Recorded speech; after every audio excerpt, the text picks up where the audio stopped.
Doom. All right. 30 years of rip and tear. Looking back at 30 years ago when we made this game, and I'm going to talk about its development from 1993. That was the year that we made the game. We started it and we finished it during that year. So I'm going to be going month by month, and I'm going to go over the technical challenges that we had, and also just the crazy stories that happened during development. So, all right, we'll start a little bit before 1993. The story of Doom actually has its roots starting in December of 1991.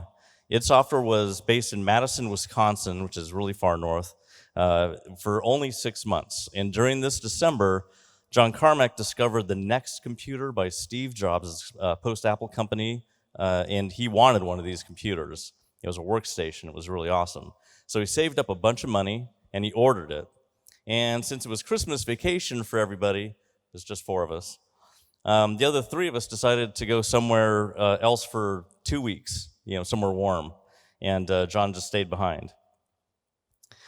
So the computer was ordered cash on delivery, so John Carmack, who had no car, had to walk through the snow to the bank to get a cashier's check for $11,000 to buy this computer. So the computer arrived, and it was totally awesome. John learned how to program it over the holiday break. Objective-C and Next Step were a total dream compared to DOS. And at this time, we played a lot of Dungeons & Dragons. And we decided to explore making 3D games. And we spent 2 months creating a game called Catacomb 3D, which you can see here. And we shipped it in November of 1991. It used texture mapping, which was a brand new technology that had never been used in a game yet. And this was 6 months before Ultima Underworld was released, which also used it. So we decided to make an updated 3D version of a 1981 classic game. It was an Apple II game. It was called Castle Wolfenstein. And we called this game Wolfenstein 3D. And it took us 4 months to start the game and ship the game, ship its first episode, and then 2 more months to add 5 more episodes and a hint book. So we created the hint book on the NeXT computer. We weren't using it for development yet. We were using it just to do layout, just kind of exploring what this workstation could do. And about a month after releasing Wolfenstein, we were contacted by a Japanese Nintendo game publisher called Imagineer. And they wanted Wolfenstein on the Super Nintendo, like immediately. And since we're about to start developing a prequel to Wolfenstein called Spear of Destiny, we just hired someone else, a contractor, to start working on the Super Nintendo version for us. All right, it's November of 1992. And we shipped Spear of Destiny, and we decided that we're going to make another first-person shooter. Although at this early date, the term FPS doesn't even exist. We don't know what to call our games other than just 3D. All right, so we decided to call this new game Doom, and at this point, it's just a word. There's no logo exists or even an idea of what the game would even look like. Doom would be our 5th FPS. So the first shooter that we made was called Hover Tank 1, and it was a solid-filled polygon maze. And Catacomb 3D was the second game. It was our first texture map game, and Wolfenstein 3D was our first VGA shooter, 256 colors. Doom, however, would be a huge jump in technology and design. So we moved the company from the 1-bedroom apartment to what was called the Black Cube in Mesquite, Texas. And we were on the 6th floor, suite 666. So Tom was working away on the Doom Bible, which was an early design document for Doom. He came up with a lot of characters. They had their names and backgrounds, and there was a whole lot of other design stuff in there. And he completed writing this Doom Bible in November of 1992. And this is a page from the Doom Bible that describes a preview of what the game will have in it. Some of these features were not in the final game, like cinematics, but we then took our Christmas vacations again, and we were excited to start making this new game when we returned. All right, it's January 1993. Unbelievably, we issued a press release just as we began starting to work on the game. We basically said Doom was going to herald another technical revolution in PC programming. So this is a list of the features that we expected the game would have, the most important being really the last line, an open game, which is all modding. And I was working on DoomEd, which is the level editor, and things were really starting to begin. So we started getting the engine tech working and the level editor DoomEd up on the screen, and Tom Hall, pictured here, he was playing with it, and he's offering suggestions, and at this point, Tom's testing the new engine, and he's trying to figure out what the levels would look like. And creatively, it was actually really difficult. All right, so it's February of 1993, and this is Adrian, and he's modeling the Baron of Hell from a sketch that he created. He's doing it in clay. Kevin was creating the Imp in Deluxe Paint 2 on the PC, and when clay ended up being a really bad idea for monster creation because of animations and clay tearing, we turned to a Hollywood monster creator, and he made a few models for us. His name is Gregor Punchatz, and he was the son of Don Punchatz, and Greg was a Hollywood monster model maker, and the Spider Mastermind was the only Doom 1 model that he made. And it was made with latex and metal, and we needed him for the end boss of episode 3. So we decided that since we're scanning most of our models, why wouldn't we scan weapons as well? So even though we lived in Texas, we decided to get toy guns from Toys R Us. A part of the design of the game was influenced by the movie Evil Dead, so, we decided to put a chainsaw and a shotgun in there too. And this is the chainsaw that Tom Hall brought in. His girlfriend had one, so he just borrowed it. Its name was the Eager Beaver, and we kept it in a bowl because it leaked oil. And Tom still has this chainsaw today. The shotgun was called the Tootsie Toy Dakota Cap Gun. It's a really incredible name.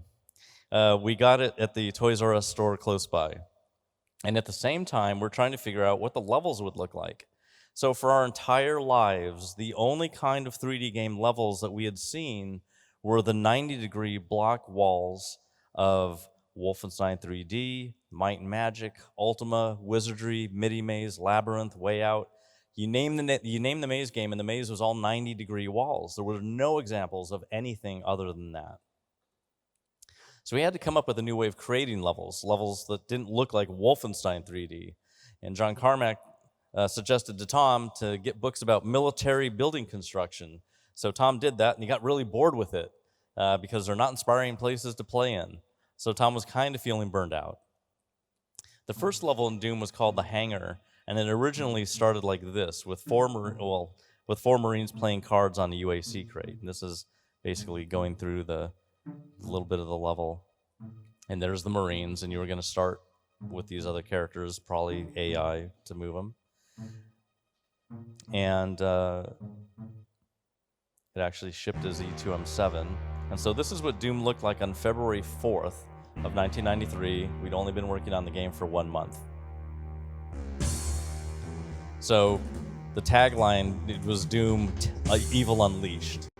And this is just a tech demo of what the engine could render. So you can see the height of the ceiling is the same. The walls are different, though. I mean, yes, there are 90 degrees here, but there's also some angles, just to show that, yeah, we can do angles, but we're still trying to figure out what levels are going to look like. You can see that the HUD has a whole lot of information occluding a bunch of the screen. Not great, but we're still just experimenting with it. But we did have sprites in the game, and you could go around the sprites and see the backs of them and stuff. This is all within 1 month. All right, so it's now March. It's our 3rd month of actual game development, and something kind of random happened one day. 20th Century Fox offered us the use of the Aliens license, and we seriously thought about theming the game around this license because it totally matched a lot of the ideas that we wanted the game to be like. But then there weren't any demons in Aliens, just alien monsters, and that wouldn't be a new idea. So we just kind of scrapped the concept of using that license after we talked it over for about 30 minutes.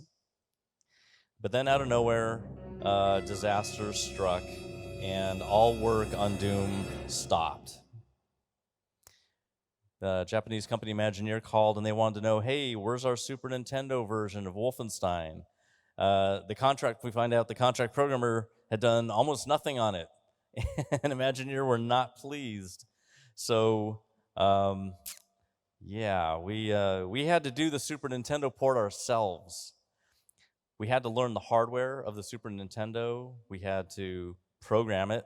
It was a 65 816 chip, and it took us 3 weeks to finish it. Yeah, we were really fast. Then work on Doom resumed, but it took us 3 weeks.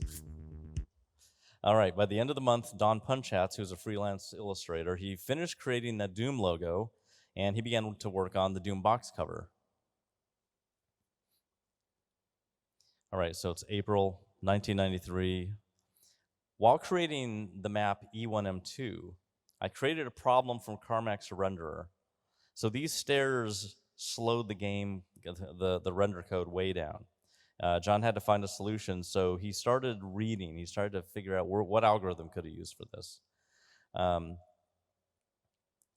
So he found this white paper from Bruce Naylor about this data structure called a binary space partition. It was originally designed for backface culling of 3D models, but John adapted it for 3D levels to speed up the rendering, or the culling, and this totally solved the problem with E1M2 and the rest of the game.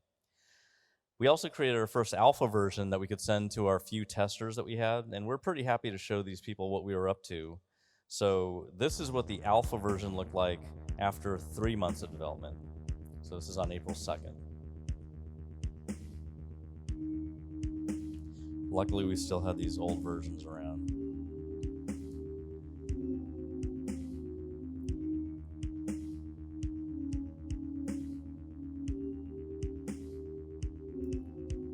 All right, so yeah, we basically at this point have 9 little level stubs that we've created. We're telling everybody if this gets out, they can all kiss their Doom hint books goodbye. So now you can see there's rolly chairs. Yeah. The idea was that you would bump into them and they would roll across the floor. Picking up ammo, you have a rifle now. Still got those 4 characters as if the game was going to start with all 4 of you, running around.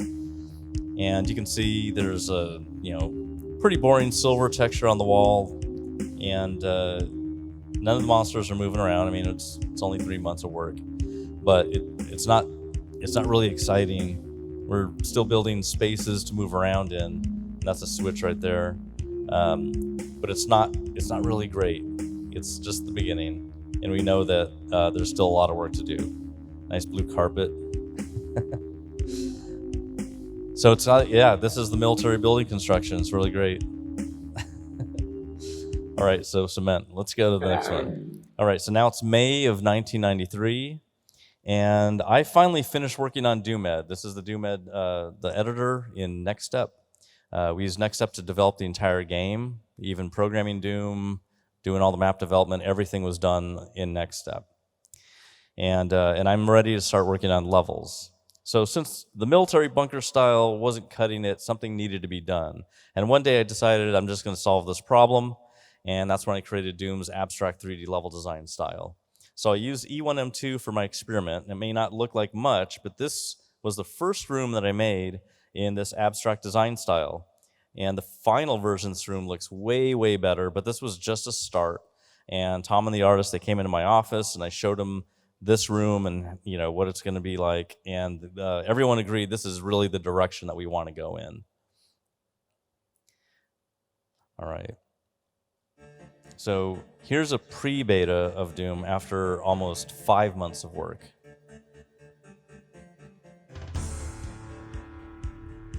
Still says alpha. It's a pre-beta. We just didn't bother changing the title screen.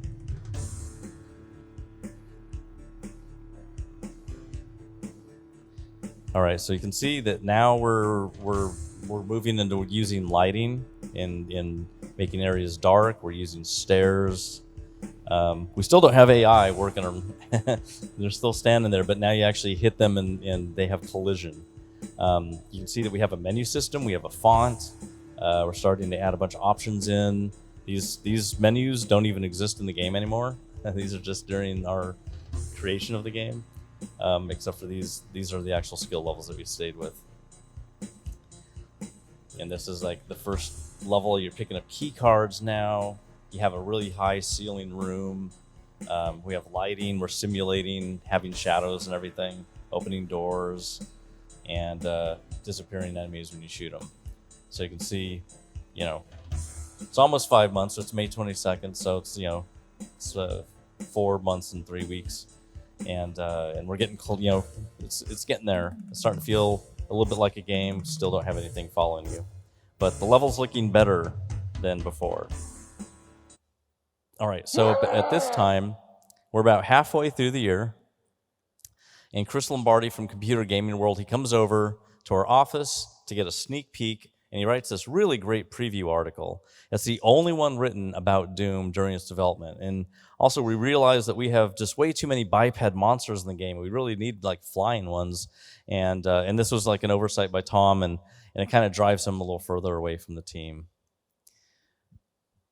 All right, so it's August of '93, and Tom decides that he's going to leave id, and he's going to go to Apogee Software, where he makes Rise of the Triad. And then, after shipping it, Tom designed the game called Prey. So we hired a couple new people to help us finish Doom. We got Dave Taylor, and we hired Sandy Peterson. Okay, it's September of 1993. Dave gets to work coding the automap feature, and Sandy's making level after level. He basically took a lot of Tom Hall's levels that he had made pieces of, and he just finished those levels. So there was already some starting work there. And with all the tech being made during the year, sound drivers kind of took a backseat to the game engine. And the technical hurdle with the sound drivers was that the game was in 32-bit mode, so we couldn't use our old 16-bit sound drivers. So we found a thing called the DMX sound library, and we licensed it. All right, so it's October of 1993. We created a press release version at the start of October, and this is what it looked like. We sent this out to basically journalists so they could check out what the game looked and sounded like. So this is E1M2. You can see this is close to the final version. We now have AI moving around and shooting, and you're shooting them, and they go through animation frames, and that's a secret room. We have secrets in the game. We have lighting effects like the glowing light there. We're still picking up these things like unholy Bibles and evil chests and stuff. Yeah, but it's starting to, it's actually feeling like a game, and nobody had ever seen anything that looked like this before. Texture alignment is not great because the editor did not automatically align textures correctly, so it was a lot of manual hand alignment and calculation, such as the textures going up a stairway. Every time there's a new line segment, it restarts the texture offset by 0, so we have to keep on adding the texture offset as we go upstairs. It was painful. But yeah, as you can see, you're going outside into an outdoor area. We have a sky. You're on Phobos, moon of Mars. We have soul spheres, and that's the unholy Bible. And then we got ammo for a chain gun. So yeah, you're able to experience secrets and go outside and pick up items and everything. So it was feeling like a game. We wanted to show this off because it actually felt like something that we had not seen before. All right, so that was the press release version. We're getting close to wrapping up the game. So progress quickened, and you saw that even in early October, we still had to pick up items that were useless, like demonic daggers and demon chests and other unholy items. So I decided to just get rid of all those things because they made no sense to the core of the game. And earlier, I removed the concept of having lives, like you would die and lose a life. I just got rid of having lives because it was enough to just start the level over after you died. You didn't need to like restart the whole game. That was another arcade era design staple just bit the dust. All right, so now it's November of 1993, and it had to be just about the most insane month in development.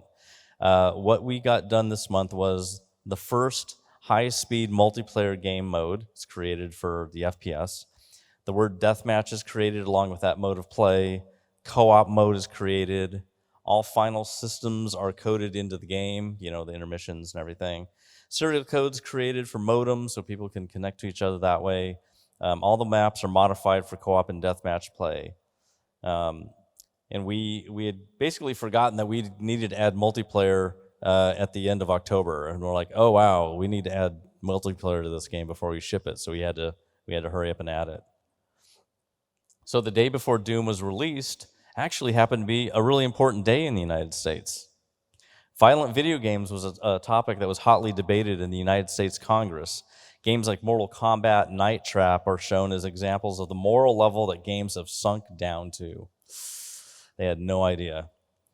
So the next day, on December 10th of 1993, Doom was going to be released. So we worked 30 hours straight to get Doom ready for launch, but we found one final bug. When we left the game running on all of our computers, some of them would look like they locked up. So the menu could be brought up on the screen, but the 3D gameplay would just freeze. John Carmack thought about it for a few minutes, and he figured out what the problem was, and he fixed it. And we did some more tests, and the bug really was gone. And that bug was in the game from the first day we started making the game. All right. So we could finally upload the game.